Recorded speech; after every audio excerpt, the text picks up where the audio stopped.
Let me ask you something. Are you really running your practice like a business, or are you just earning an income? So many advisors tell me that they want more freedom and more confidence, more control, but they're still living from commission check to commission check in many cases, or commission run to commission run. Let me put it that way. And it's a reality, right? I can share lots from my own journey with you, which I will today. But we are going to change that. I'm going to show you what it looks like. And a lot of the things I'm going to share with you today, you can also share with your clients because I think many of them running their businesses are sort of struggling with the same things. So lots of value to add. And I particularly today want to look at what it looks like when you structure a financial planning practice like a real business, one that pays you properly, runs with purpose, and gives you back the time and freedom that you have been working for and longing for, I would say. So let's get into it. Welcome to Propulsion, the weekly show for financial planners and advisors who want to build better, more successful businesses. I'm your host, Francois du Toit, and every week we dive into the practical strategies that matter, from growing your client base and improving your services to developing yourself and your team. Whether you're running your own practice or you're part of a larger firm, you are guaranteed to find actionable insights to help your business thrive. So with that, welcome, and let's get into today's episode.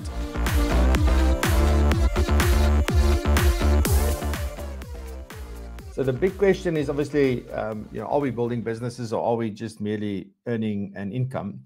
And a lot of us, this is the fact that whenever we are in a financial advisory role, whether it's within an FSP or whether you own the FSP and whether you're independent or whether you're tied, we basically seen as self-employed, right? Because the income isn't there. For most people, there isn't a salary.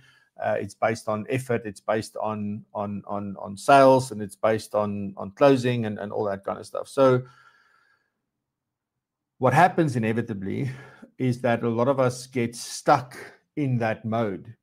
So you keep on doing exactly the same things over and over and over again. Many of us did not, right? This isn't, I think the things that I'm going to share now is really going to help a lot of us. It doesn't matter where you find yourself, whether you figure things out or whether you feel like it's still running around and, doing that. But one thing that I've found in my business, and I don't have a financial planning business, right? Most of you will know what we do, but our business is very similar to a financial planning business. And I guess what's really important for me is that the day that we decided to put certain processes and structures in place from a financial management point of view, which was back in 2019, things started changing drastically. And I'm not saying that caused us to build a business and to create revenue. What it did do was bring a lot of peace of mind and a lot of structure and a lot less chaos from that point of view. And there are things that we are all doing. And then there are things, obviously, that all our clients are doing, particularly the ones who just start businesses or people who are solo businesses. They typically do a lot of the things that I'm going to share with you today.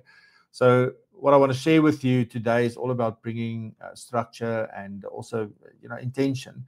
I think Ben last week spoke about, building your business with intent and not by default. Or with intention and not by default. And that's sort of part of what I want to talk about today. And then it's the separation between you and your business.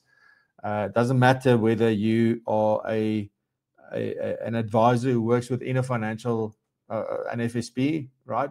Or whether you've got your own FSP, it doesn't matter. Like, we've got to understand that there's a separation between the two, and that's how it should be. The first thing I want to sort of maybe just quickly jump into is obviously the mindset shift. Everything, I've done so many talks over the years, and every time, I don't know if it's just out of habit or whether it is, for me, it is because whenever I go and sit down and say, where does anything start? What is the main thing that is the start of everything, and also the thing on which everything, what gives things the biggest chance of succeeding? And that's mindset. It always comes back to mindset. So that gap between I'm an advisor, which is actually saying I'm an employee or I just do the job, and the business is that mindset about how we think about this. Because a job earns us income and a business builds value. We've spoken about this before, and I've done some keynotes on that as well. But it is about sort of understanding, like, what are we really doing from that point of view. Even if you are a solo advisor, and even if you've got an assistant or what, but you typically see I'm a financial advisor. That's what I do, and I have an assistant that helps me. For example, you got to start thinking about that. You shouldn't be thinking that, oh, I'm working in my business. You obviously got to start thinking about how do I work on my business. And a big question, I guess, to ask is probably something along the lines of, if I was to sell my business, or if I was to come and buy this business, would I buy this business? Would it make sense for me to buy this business? If I was to give money to me to invest into this business, would I actually do that? Would I be comfortable to do that? So those are some big questions to ask ourselves. And the thing is that, the way that we build this is very important, because energy always goes to where your focus is. And if the focus is to manage chaos all the time, to sort of be driven every single second, because we sort of, are not in control of the way that we manage things, then that's where the energy goes. And the energy is not going towards, oh, I need to talk to my clients, I need to help my clients, I need to be there for my clients, I need to care for my clients. Everything then becomes very, very overwhelming. And I certainly do experience that, and I've experienced that quite a bit in the past. So I think I'm talking from that point of view, really. I guess today's session is very much about what would I tell my younger self, what to get sorted much quicker. We've got to start acting more like, call it more like a CEO of a business, and not only be the operator in the business and the person who's doing the job. We've got to say, well, am I making my decisions around emotion? Is it emotional driven decisions, or is it done around financial clarity? Because a lot of the things I want to talk about really stems towards the financial management side of our practices, because that's so important. So let's get into it. The biggest, best thing I did in 2019 was to start paying myself properly. Now, if I was to stop there, I'm pretty sure most people are going to come up with very different definitions. And what did Francois just say? Oh, I'm not paying myself enough, or whatever that may be. But if I say paying yourself properly, it's actually got to do more with, we often tell clients that they need to automate their investments, or automate their financial plan. In other words, and pay yourself first. But that all means that all we're saying is just put structures in there and just let things happen. In today's world, we even back in 2006 and 7, when I was a BC, companies paid independent advisors on a weekly basis. And some of them then after that started paying daily. So whenever there's commission due, they will pay it. And then we get into this rut around, oh, there's money. Whenever I issue something, or whenever there's things due, there's commission. Every single week I know there's cash flow coming in from wherever. And I think that is a problem, right? Because now we sort of live from that. And the biggest thing is that I don't have a separate account for the income that comes from my business, okay, from my commission that's coming in, or my fees, whatever it may be. And I'm not talking here specifically for the advisor who works for someone, and you get your commission statement and there's your money, right? Often when you work for a bigger FSP, you will get that money on a monthly basis, right? But that's what happens, is it comes into your account and you live from that same account. I'm saying that if you treat that as a business, then you will have a separate account for your personal things, and that becomes your business account where the commission pays to. And then you need to treat and manage that account like a business account, like you have a PTY Limited, and it is a separate entity from you. So what you would want to do is to say, well, I have a business budget. Okay, this is what we're doing in our business. This is how we manage things in our business. I want to build up cash reserves in my business. Okay, so that's that bank account. And then the things that I need for my personal life, all my debit orders, all my things. I will even split the debit orders between what is for business purposes and what is for personal. That was the biggest change that we made recently as well. We used to, because if it's your business, you can easily decide which card do you swipe, right? It's very easy to do that. But ultimately you decide but is this really a business expense? Just the fact that you could make it look like a business expense, I don't believe that we should be doing that. A lot of people will definitely disagree with me. But I'm very clear on everything where the Capitec card goes and then when does the FNB card goes. Those are two very, very separate things. And also I have my personal account with a different bank from where my business account is, because otherwise it becomes sometimes too easy to do things. So you've got to start thinking about it from that point of view. The most important thing I want to say about this, if you have this, call it business bank account, where all the commission pays to, doesn't matter where you are. So maybe you have a real business account, or maybe you have it's just your own personal account because you work for someone. When that money goes to that business account, from there, you need to say, well, I'm going to pay myself a salary. I'm going to pay, obviously, the assistant, if you pay for the assistant from there. Whatever else needs to come out of that's for your business. That needs to happen from there. The money then goes to your personal account, the other bank account that you created, and that bank account then that's where you can then have all of your home loans go off, and you can do pay your car off, etc., and live from there. But here's the magic thing: you got to treat it like a salary. So you pay yourself once a month.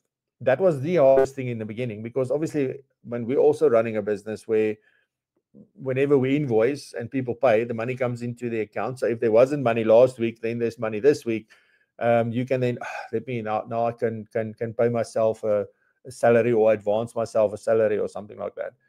That's something that you want to avoid at all costs and not do that. So that first bit is probably the hardest. Those first 1 or 2 or 3 months to get into that, to say, well, I only pay myself on the 25th of the month. And the way that I did it, obviously, back in 2019, because before then we were not registered. I think 2019 was when I did my stuff. And then we weren't registered for Pay As You Earn. But then I went and I registered for Pay As You Earn. Now, that's not something that you should be doing. That's only something you do when you have a business and you have staff and those kinds of things, and you need to do the payroll. Then you have to go register for that. But I registered for Pay As You Earn when it was just me getting a salary. So that meant that I have a pay slip. It means that I have a salary. It means that I pay the tax over every single month.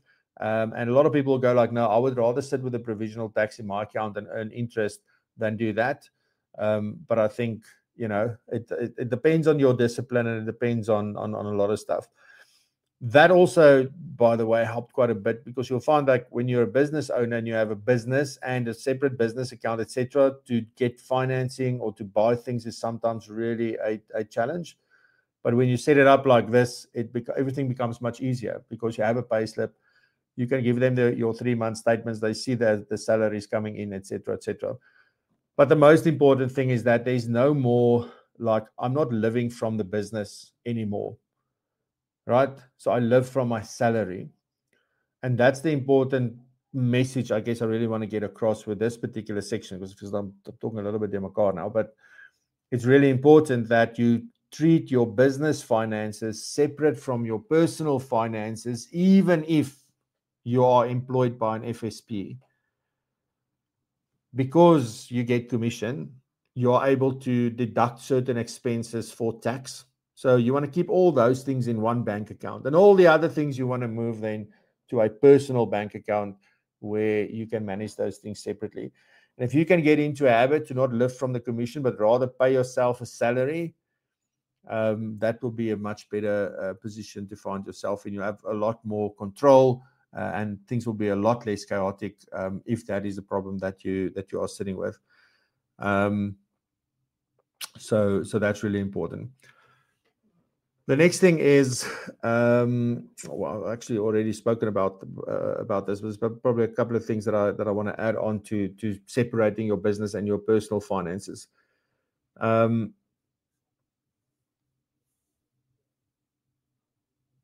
Something that you can do, which is not always that easy to do though, but if you have like for example, we use Xero in our business, and we are doing our utmost best, and I am fanatic about it, but sometimes things do get behind. But in most cases, that is updated on a weekly basis. So we are able to see the expenses up to date. We're able to see the incomes up to date. We're able to see a lot of stuff.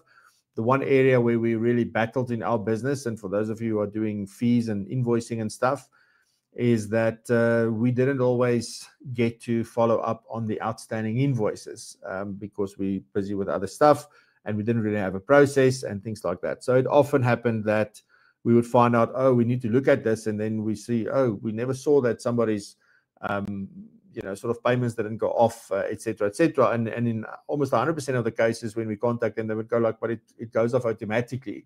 So nobody gets a notification that the payments failed on the card. It's usually a pay fast issue in most cases.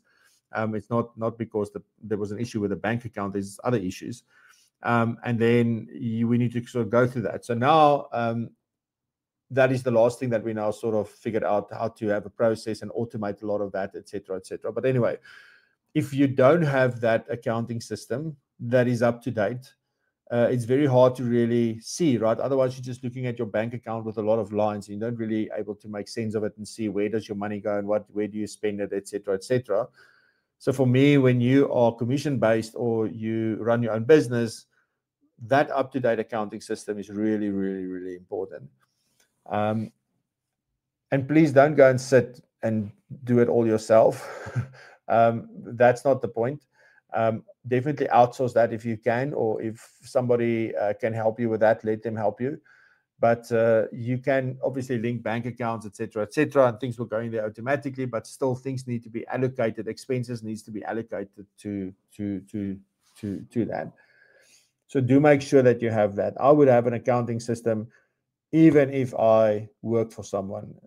It wouldn't matter, because it's so valuable, the information that you can get from that. The other thing I want to say about this is probably that the other reason why you want to split call it your business account from your personal account is that you often need working capital in your business. Sometimes you've got to go and buy a new laptop. Sometimes there are things that you want to have an event, or you want to do marketing, or you want to buy gifts for clients, or whatever it may be. You also want that working capital to be able to go do things. So you can easily build up cash reserves in that business account if you separate the personal stuff from the business stuff, because then you can plan clearly and separately for both of those. So how can we build systems and structures is sort of the next point I want to talk about. Because if you have a system, you have predictability. And when you have predictability, you have freedom. And that's sort of the point I'm trying to get to, is to say, now that we have these structures in place, I have zero stress about whether there's money to pay SARS. I have zero stress when VAT comes along. I have zero stress when we pay salaries or anything like that. Because everything is done according to a process, and money gets moved around to different accounts, which is something else that we can probably also talk about. But we manage it proactively and not just let everything go into a pot and then we try and figure out later when we have to do certain things. So having that prudent financial management systems and processes is really, really important. I mean, you have clear processes, I would assume, for client onboarding and annual reviews and compliance and documentation and all that kind of stuff. We have. But do you also have the same kind of processes for your financial management, your cash flow management? Those are two very different things, right? Having a list of business that you did and that's about to issue or that could issue or whatever the case may be, that's one side of it. right? But is it issuing? And if it's issuing, did it come in? And did we have any lapses, etc., etc.? And when is the money being paid over? So that's cash flow management. So those are two very, very different aspects. So we were very good at, when, for example, when somebody would buy tickets to events or for training or whatever it might be, they do that, and then we're happy and we do everything, and then only sometimes later on realize, but we never got the money. And that's a cash flow management issue, because we did not look at what was due and what was actually received. We did not check that so religiously. We just allocated the money that did come in, but we never looked at what didn't come in. So that was an omission on our end. And I think when it comes from a commission management point of view, and I'm just going to talk about commission, replace commission with whatever type of remuneration you get. How do you know that you got what you were supposed to get? How do you know that something didn't come off that you maybe didn't notice? Because sometimes it's the small things, it's the small amounts that we lose, that we don't see. You add them up. I mean, we had our invoices range between 315 Rand usually to, the events at the most were 495 Rand. But you add all of those up, suddenly it's 50,000 Rand if you don't manage it well. So it's small amounts, but they add up very, very quickly. And that's the kind of stuff that we also need to think about from a commission point of view. Like, are we getting the income, or did we receive the money for the income that we generated? And therefore, that's something where you definitely need a revenue management system. I sometimes hear people say that, they use some form of a revenue management system, but you give them all the data, and all they do is give you your data back. But obviously in a consolidated view, and there's lots of other things. The question is, how are we using that data that comes back? It's not just that they just give you the data back. They give you useful data back. But what are we doing with that data? Are we making decisions on it? Are we looking at it on a weekly or monthly basis in order to make sure that things happen what we expected to happen? And where do we need to take action, and where do we need to investigate? It often happens where people find out, because when they use like a revenue management system, they would see like, but why am I not getting my ongoing advice fee on Francois? What's happening here? Then they can go and check and say, we never loaded it, or, oh, no, the product can't do it, or whatever it may be. There's usually some kind of a mistake. We often have that. And then also the other thing with revenue management systems is that you can easily see where you just in general, because maybe it's older kind of products and things that you're not getting any income, but you could. So it also helps you with those kinds of things to sort of say, what can I do from that? But also, very importantly, yes, and I had an amazing meeting this week with someone where we talk about some very cool stuff. And revenue is one of the main drivers. That revenue data is one of the main drivers that help you understand what are you earning on a client level, right? Because having all your commission statements doesn't tell you anything. Knowing your AUM doesn't really tell you anything. What is the total revenue per client, and how easily can you produce something like that? And you can't do that. And an accounting system does not do that for you. Okay. So that's really, really important. So what is your process? What reports do you look at? Have you generated, are you using like an accounting system or something like that can help you see these things at a glance? Do not overcomplicate what you want to do, right? A lot of people go like, no, I'm just going to use Excel. So they've got to go download, and they've got to then import the information. They've then, something's not working, or this changed, that changed. Now you've got to maintain the Excel file. So all of those things are really, really sort of unnecessary, but you could do Excel, right? I think have a few systems, keep it simple. Xero or Sage, you always have one of the two. But a Xero accounting system, ComSpace as a revenue management system, because the accounting system is not going to show you the revenue management stuff that you need to know. There's lots of information that will come from there that you don't have in your CRM.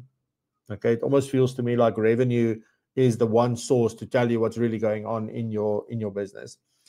From that point of view, anyway. I think that's really important. The next thing that you can then do once you've got all of this is to create a plan for growth, right? And be a little bit more intentional around this. Now, we do this on a yearly basis. I should be doing it more. Hopefully we will. But on a yearly basis, we started creating a budget for the year. And again, that budget, we put that into Xero. And we are able then, as we do the accounting for the year, it just goes against that. And you can easily see where you are over or under what you thought you were going to be. And you can make better decisions around that. But you've got to think about that, right? We get our clients to do budgets. We probably do budgets for our personal stuff as well. But what about our businesses? Are we really taking the time to set goals and budgets and timelines and who's going to be accountable for what? And if it's all you, then that's fine. But you got to know your numbers, right? I always think about like when you look at what are they called, like Dragon's Den or Shark Tank or any of that. The one thing that every single investor hammers on is the numbers. So you've got to know your numbers, right? What is your monthly income versus recurring income? We always talk about that when I talk about the financial advisor maturity curve. So what is that? Are your clients profitable? Okay, so there's two things you need to know. You need to know how much revenue are you earning per client, for each client, not per client, not on average. Like what is the profit literally per client? But then also, not only that, you also need to know what it costs you to service that customer, right? Or that client. What does it cost you? And then there's a few other things that you need to consider, to think about and say, well, but there's other factors, Francois, because this person is a loss leader, like milk and bread, but I also do business with their children, and they are very profitable. So I'm almost doing this as a favor to them. Or these people are very well connected.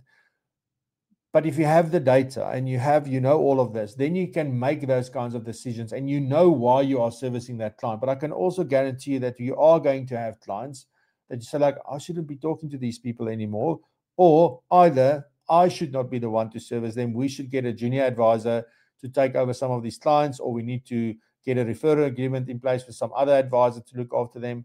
Or we should just tell them that, this is not, we can't help you. We're not the best people to help you, but here's some alternative options. So those will really be important. And then you've got to track your business profit margin. When we were part of the mentorship thing last year and this year, businesses that are valuable have very healthy. It's not just about the profit, because people can have a massive profit, but their profit margins are very, very thin. So that means you've got to do a lot to get to those profit amounts. So you want to make sure that the margins are really good. And they talk about it's got to be north of 40%. It's only like they actually prefer about 50% gross profit margin, gross, so before expenses and things. Do you know those numbers? Do we know those numbers? Right? Those are really important. Again, where does it come from? It comes from your accounting system. So if you have good records, it's very easy to know these things. Also, once we start trying to predict and forecast things, those also makes it easier. Now, all of the things that I shared with you, I can promise you that business clients struggle with this. So I might have been talking today about this from an advisor point of view, from your point of view. But what's really important here is that we can add a lot of value by helping clients structure their things correctly. And no, we're not accountants. It's not our job. But nobody's having these conversations with them. Nobody's sort of showing them what this could look like. So if we get our own things like this, it's much easier to show somebody how they could possibly do that. The last point I want to make quickly is just a little bit of intentional design on the human side of things. Something we've been saying a lot these last few months is the human side of things, the human factor and the human this and that. But you want to build a business that supports your ideal life, not one that consumes it, right? And we are also I promise you, it's a daily thing. Some people that's figured this out and they are happy and their stuff has worked. But that's a journey to get there. You're not there from day one. If anybody thinks you're going to have balance from day one and you're going to have all these things from day one. That's not going to happen. Like, there's no way in hell that that's going to happen, in my opinion, unless you already sit on a bunch of cash that you won in the lottery or something. But that's not the case. We've got to think about how much time do we want to spend with our clients, how much time do we want to spend with our teams, and then how much time do I want to spend with myself, with my family, my personal time. So we've got to think about those kinds of things. And we've got to have boundaries with work and personal. Now, I'm the last person to talk about that because I don't have any boundaries. It's work all the time. And it's something that I am conscious of and that I am working on. But that's really important. But not only that, we've got to have boundaries between personal finances and business finances. That's really important. And business time and personal time and obviously business energy and personal energy. We've got to do that. The sooner you can start to delegate, the better, right? And a lot of people say, no, but there's not accurate it can do. Only me can do it. And I've tried this before. It didn't work, etc., etc. And then for many people, like I would say, you know, do you have somebody who helps you at your house? Like, do you have a domestic worker? Do you have a garden service or somebody that helps you? You know, do you get tutoring for your children? Do you often ask your children to help with anything around the house, etc.? Then you can delegate, right? You have the ability to delegate. You just haven't taken the time to really get things in a way that makes it easy for somebody to follow. I've seen the most intricate, most complex processes in my business that I thought, oh, only I can do it. No, not true. The more we can show others and the more we can document this, the easier it becomes for them. And that's sort of a really important thing. So don't let your business run you. You know, you run your business, but also the business must all be able to run without you. And we can only do it in that sense.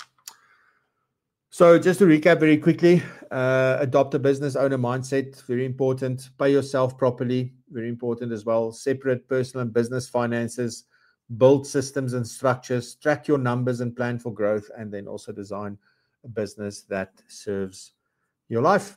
And I would just want to say, well, you know, let's run our practices like proper businesses. Let's think about it that way. Let's go through the pain of paying ourselves salaries because it does free up a lot of mental mind space as well. And it's really good for everything else. So that's my story for today. Alrighty, so thank you very much for joining us today. Next week we have the finalists of the financial plan of the year with us next week Friday. So looking forward to introduce the three of them to you and for you to get to know them a little bit better. And on that note, I guess that's it. Have a fantastic weekend. Stay safe, be blessed and prosper, and continue to raise the bar. Thanks very much for being here. Love you lots. Bye-bye. Thanks for joining us on Propulsion. If you found value in today's episode, then there's plenty more where this came from. You can find all our previous episodes right here on the podcast as well as on our YouTube channel. And talking about the YouTube channel, we go live every single Friday at 8 a.m. until 9 a.m. and we host many different guests, and we also talk about very interesting topics. And on the live show, there's also some incredible segments hosted by some of the most well-known and influential financial planning professionals. So you are most welcome to join us every single Friday. Put it in your diary and we will see you there. And on that note, also please do check out propulsion.co.za/community for all of the goodness and learn more about how you can become part of our amazing community and how that would benefit you, your business and your career. So on that note, stay curious and keep raising the bar.